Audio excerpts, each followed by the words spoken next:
Now, students, this is our last topic of the diploma semester 1, and it is the nothing but mensuration. We will cover it at the end. Let us study area of two-dimensional figures. सबसे पहले बच्चों में बोलूंगा आपको square. Okay, ये देखिए, square का मतलब चारों एंगल 90 डिग्री है और चारों साइड इक्वल है, उसको बोलते हैं स्क्वायर. क्या बोलेंगे इसको? मैं इस फिगर पे क्या बोलूंगा? स्क्वायर. तो स्क्वायर का पेरीमीटर क्या है बच्चों? पेरीमीटर का मतलब है sum of all sides. What is sum of all side? a plus a plus a plus a and a 4a. And what is area of square? Area of square is length into breadth, that is both being equal, it is a square, or it is nothing but half into product of diagonal, that is rarely used.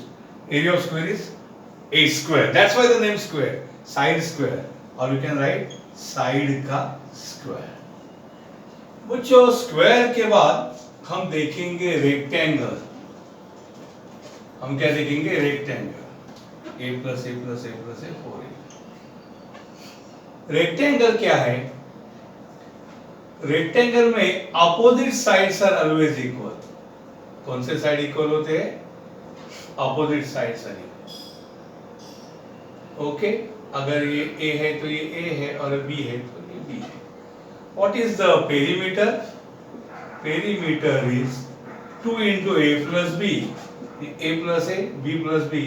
We can write 2a plus 2b. That is 2 into a plus b. अगर इसके diagonals इधर है तो diagonal भी equal होंगे इसके.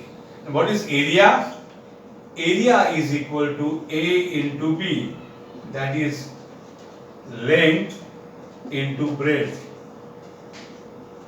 length into breadth, और half into product of diagonals. ये भी सबके लिए है, half into product of diagonals. ये भी इसका एरिया हो सकता है. अंडरस्टूड?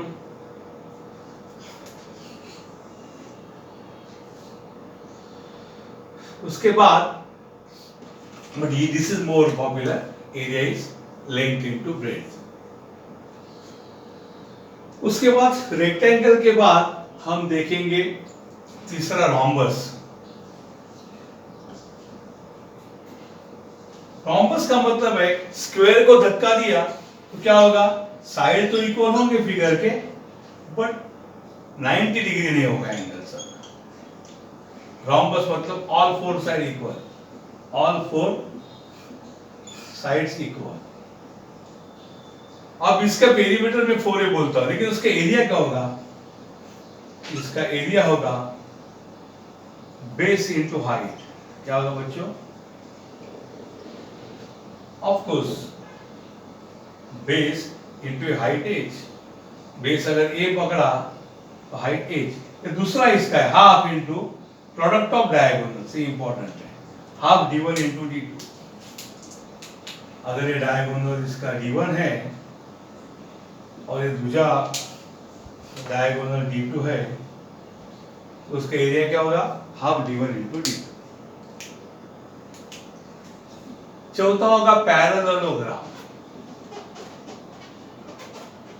पैरेललोग्राम क्या होता है बच्चों? इसके अपोजिट साइड इक्वल होते हैं एंड पैरेलल भी होते हैं.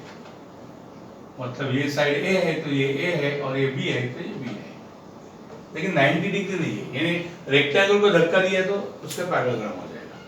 इसका एरिया भी वही होगा. इसका एरिया होगा हाफ बेस. इसका एरिया होगा area of parallelogram half base into height. अगर ये बेस a है और ये हाइट h है, इट इज हाफ की जरूरत है. Sorry, area parallelogram is base into height. Base is a and height is h. Understood? a into h. Triangle का area half base into height होगा. Okay, यहाँ पे ट्राइंगल आपको बताएंगे आप। तो ये 4 फिगर है हमारे। स्क्वायर को धक्का दिया तो हो जाएगा रोम्बस, एक रेक्टेंगल उसको धक्का दिया तो हो जाएगा parallelogram. What is parallelogram? Opposite sides are equal and parallel. Triangle मैं अभी बताता हूं आपको। ट्राइंगल, कोई भी ट्राइंगल हो, उसका एरिया होता है, अगर बेस बी और हाइट एच है तो एरिया ऑफ ट्राइंगल होता है half base into height, that is half base को बी बोला तो हाइट इज एच। अंडरस्टूड? ये हो गया एरिया ऑफ ट्राइंगल। अंडरस्टूड? इस प्रकार से ये फिगर आपके सामने है।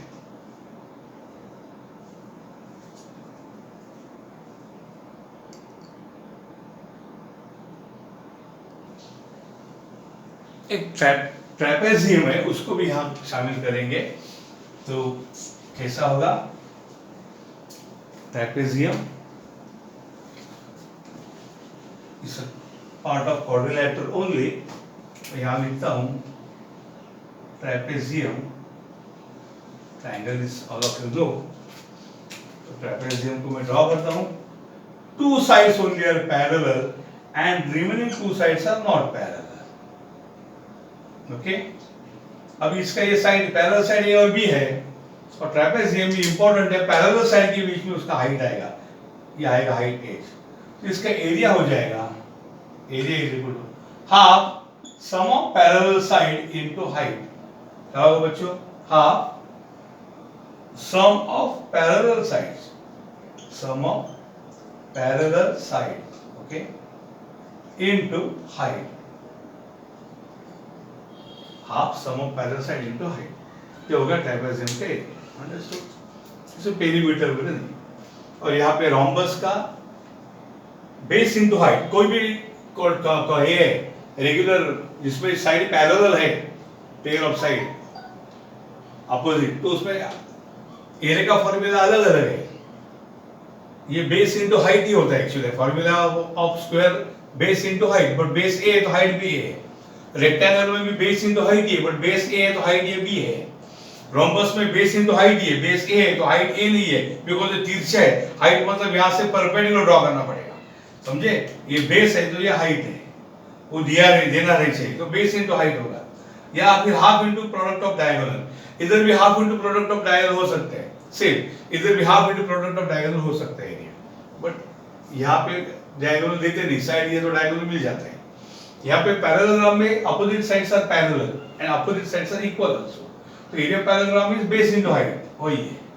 हाइट आपको दिया नहीं रहेगा, यहाँ आपको ड्रॉ करना पड़ेगा, बाहर से देंगे वो, मतलब साइड दिया तो हाइट फाइंड करना पड़ेगा आपको। ट्रेपेजियम में half sum of the parallel side into height, okay. Triangle में हाफ बेस इनटू हाइट है, ओके। सो यहाँ पे भी हाफ है, please take down.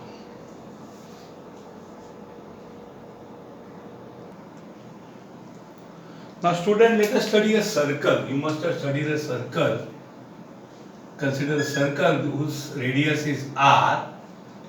So circle r is the radius in centimeter, meter, whatever. Okay. So circumference of circle, na? Circumference is 2 pi r. Understood? उसके पहले diameter लिखता हूँ मैं. Diameter is 2 into r.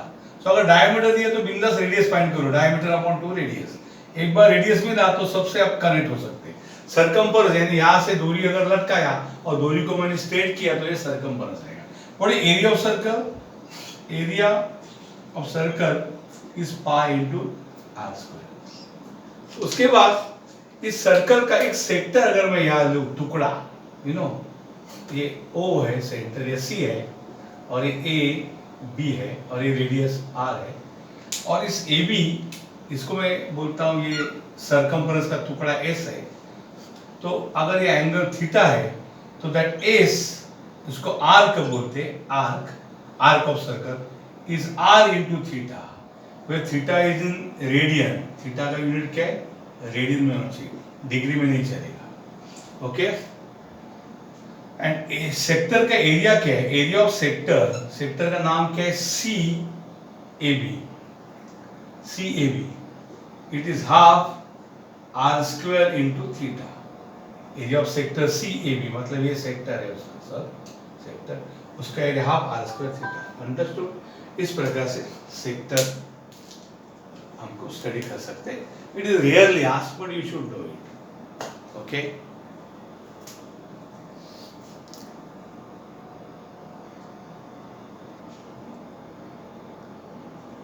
Let us study a problem.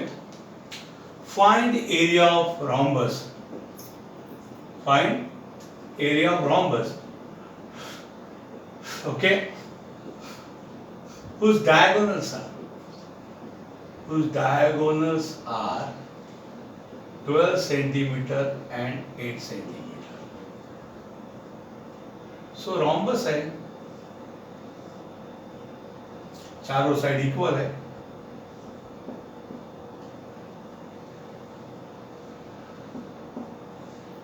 और उसके diagonal हमें दिए हैं D1 and D2. So area of rhombus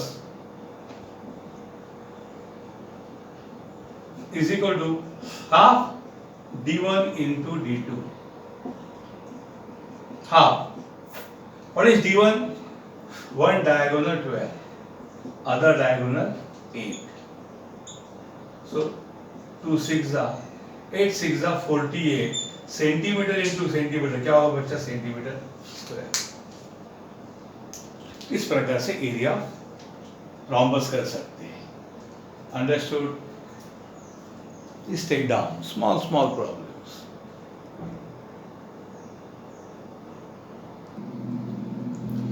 Now this question is from your question bank. 4 is a question I am reading. 4 equal circles of radius 3.5 centimeter. एक का radius 3.5 centimetre equal circle है, are cut out from metal plate. एक metal plate है 14 centimetre by 14 centimetre. Very good, यानी ये 14 centimetre और ये 14 centimetre एक प्लेट है, स्क्वायर प्लेट है, उसमें से 4 सर्कल कट की। अब ये रेडियस कितना है? 3.5। अरे बाप रे, तो टोटल 7 हो गया। ये 3.5 और ये भी 3.5, तो मतलब ये टोटल 7 7 14। ओके, डायमीटर 7 7 बराबर 14, ये भी 7 7 14, तो बराबर ये सर्कल 4 कट हो गई। आपको रिमेनिंग एरिया ऑफ प्लेट बोलिए, सर्कल कट करके घर पे लेके गए, आपको रिमेनिंग एरिया भंगार में बेचना है। कितना है ये देखो। तो रिमेनिंग एरिया के लिए आप पहले टोटल प्लेट का एरिया फाइंड करो, स्क्वायर है ए स्क्वायर, माइनस एक सर्कल का एरिया फाइंड करके 4 से मल्टीप्लाई करो, तो आपको आंसर आ जाएगा। समझ में आएगा सबको? तो बाहर के स्क्वायर का एरिया क्या है? एरिया ऑफ स्क्वायर, क्योंकि वो स्क्वायर प्लेट है। Area of square plate what is that? A square, यानी 14 का स्क्वायर यानी 196 सेंटीमीटर स्क्वायर। उसके बाद area 4 circle, area of 4 circles equal to 4 into area of 1 circle, बराबर? 4 सर्कल इक्वल है, that is equal to 4 into area of 1 circle is pi R square. 4 into pi 22/7 लीजिए, radius कितना लीजिए? 3.5 the whole square. मैं इसको कैसे से multiply करता हूं बच्चों, आपको नॉर्मली भी आ सकता है, कैलकुलेशन नॉट डिफिकल्ट, पर कैसे अगर अलाउड है तो व्हाई टू वेस्ट टाइम। तो मैं यहां करता हूं 4 into 22 divide by 7 into 3.5 square, तो मेरा आंसर है 154। यह आंसर है 154 सेंटीमीटर का square. Understood? So what is the remaining area? Find area of remaining portion of plate. So remaining area आपको एक फाइंड करना है, इज इक्वल टू 196 माइनस 154। तो ये 196 से सब्ट्रैक्ट करो तो कितना आएगा रे बच्चों? 42 centimetre square. I still remember this problem I solved in your question bank. Understood 2 mark 3 mark जो भी होगा 1 मार्क आपको ये सॉल्व करना पड़ेगा। अंडरस्टूड। तो आपने पहले स्क्वायर का एरिया फाइंड किया। स्क्वायर का area is side square 196 minus एक सर्कल को 4 से मल्टीप्लाई किया। अंडरस्टूड और not? Next problem before you. It is also there in one of the question banks I recollect. Very important. Diameter of a wheel. Wheel circular है बोलने की जरूरत नहीं. Wheel circular होते हैं गाड़ी के. उसका diameter दिया है 28 centimetre. It rolls through a distance of 22 metre. कितना व्हील गड़ करते घूमते गया कार का चक्का? 22 मीटर. तो कितने रिवॉल्यूशन उसने लिए है? तो बच्चों ये देखो, मैं यहाँ व्हील ड्रॉ करता हूँ और ये व्हील जो है उसका डायमीटर उन्होंने दिया है। और डायमीटर कितना दिया है? D is equal to diameter of wheel that is 28 centimetre. अगले सेंटीमीटर को मीटर में करना है तो क्या करना पड़ेगा? 28/100 मीटर, 0.28 मीटर। अंडरस्टूड? ये उसका डायमीटर है। What is radius? R माने radius. Radius of wheel is diameter by 2, 0.28/2, 0.14। Understood और नॉट? ये उसका रेडियस। अब सर ये जब व्हील एक चक्कर लगाता है ना, ये व्हील है एक चक्कर लगाता है तो ये जो डायमीटर है ना कट करके इतना डिस्टेंस हो जाता है। यानी ये पॉइंट से शुरू किया चक्कर लगाना, तो जब यहां पहुंचेगा तो ये पॉइंट यही होगा। अंडरस्टूड? ये देखो, इसको रेड पेंट करो, एक चक्कर होगा, रेड इधर होगा। तो जब ये एक चक्कर लगाया तो इतना डिस्टेंस किया, ये व्हील इधर से पॉइंट जाके इधर आया, यानी कितना चक्कर लगाया? सरकमफरेंस इतना।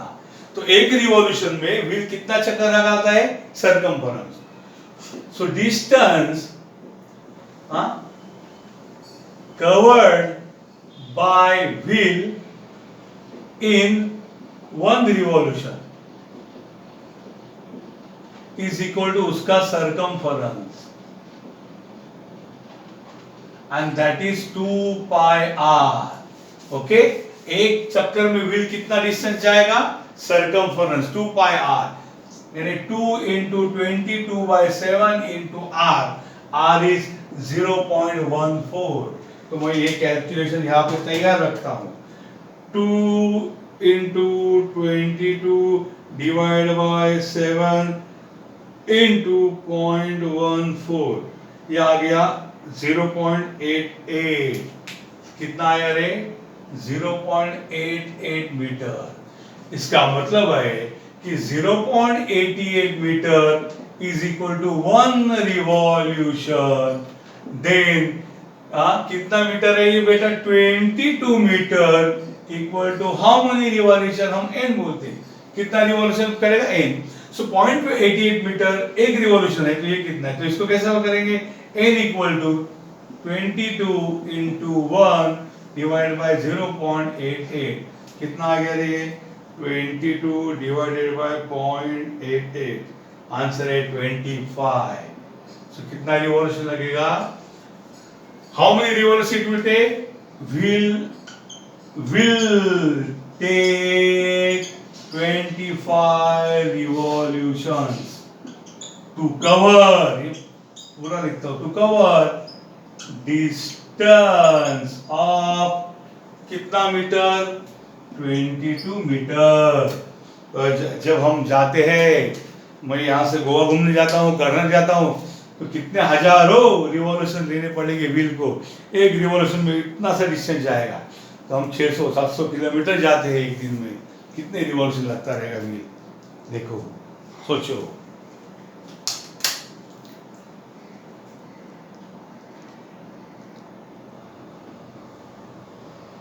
Now next sum, area of a trapezium। बच्चों हम लोग ट्रेपेजियम ड्रॉ करेंगे। Two sides are parallel। Just receive a call, please. Big noise. Now students, look here. Area of trapezium is 480 meter square. Distance between parallel side, बच्चों ये दोनों parallel side है उसके, इसके बीच का डिस्टेंस यानी यहाँ से ये परपेंडिकुलर ड्रॉ किया, A distance between parallel sides है 15 metre. One of the parallel sides, यानी ये सपोज ये एक साइड है, दोनों में से एक को कोई पकड़ता है, ये साइड A और ये B है, तो ये एक दोनों में से एक साइड 20 है, मालूम नहीं कौन सी साइड 20 है, A और B में से एक साइड 20, सपोज A 20 है, अगर छोटा आया तो A, बड़ा है तो B है, तो find the other side. So what is area of trapezium? Area of trapezium is half into sum of sides into height. But area of trapezium कितना दिया है?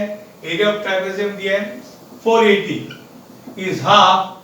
एक साइड A 20 है तो दूसरा साइड B मालूम नहीं है और हाइट जो है वो है 15. तो यहाँ पे मैं 480 डिवाइड 2 हो जाएगा मल्टीप्लाई बाय 2 और मल्टीप्लाई 15 होगा डिवाइड 15 इज 20 प्लस b. ये 15 वन सा 15 3 सा 45, 45 3 48, 15 2 सा तो 32 2 सा 64 is 20 plus b. So 64 minus b, sorry 64 minus 20 is b. तो कितना हो गया रे? 24 is b. b आया 24. अंडरस्टूड? अरे 44 सॉरी 64 माइनस 20 कौन है बच्चों? 44. तो b इक्वल टू 40. ठीक है, आपने डायग्राम के हिसाब से बड़ा साइड आया है तो वो गलत नहीं है. उल्टा आता तो इसको b और इसको a बोलते थे. तो b है 44. So what is other side? Other side यहाँ पे लिख सकते हैं हम लोग, other parallel side is 44 metre. Understood? ऐसा ही सॉल्व करना है.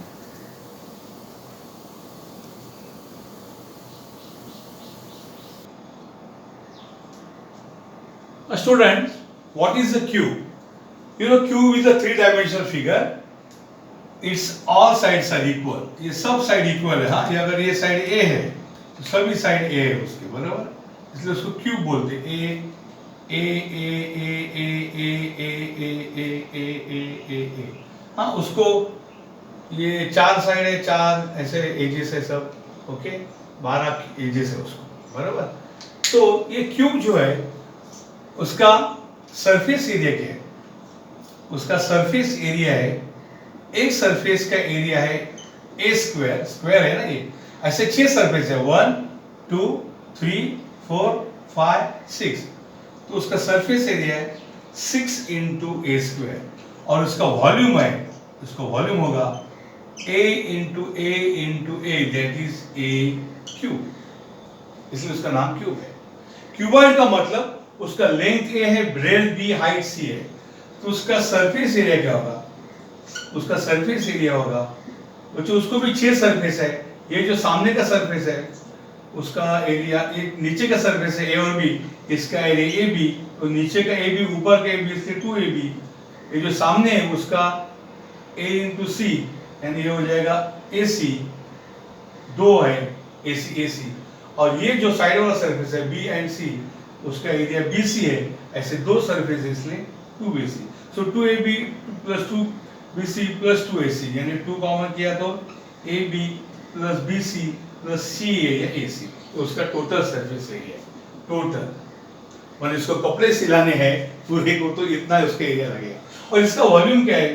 इसका वॉल्यूम होगा length into breadth into height that is A into B into C, इसका वॉल्यूम होगा. अंडरस्टूड? ये है हमारा cuboid. Okay, so let us concentrate on this to.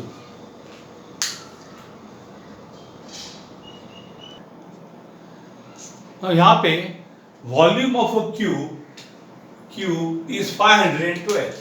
तो बच्चों लेट साइड ऑफ क्यूब से सबका नाता है is a centimetre. Side of cube. So what is volume of cube? Volume of cube, that is a cube is 512. What is a? Cube root of 512. It is 8 centimeter. Okay. अगर volume is side is 8 centimeter, what is surface area? So surface area of cube is 6 into a square. That is 6 into 8 square.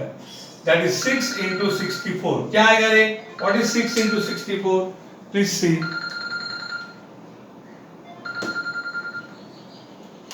So it is 6 into 64. It comes out to be 384.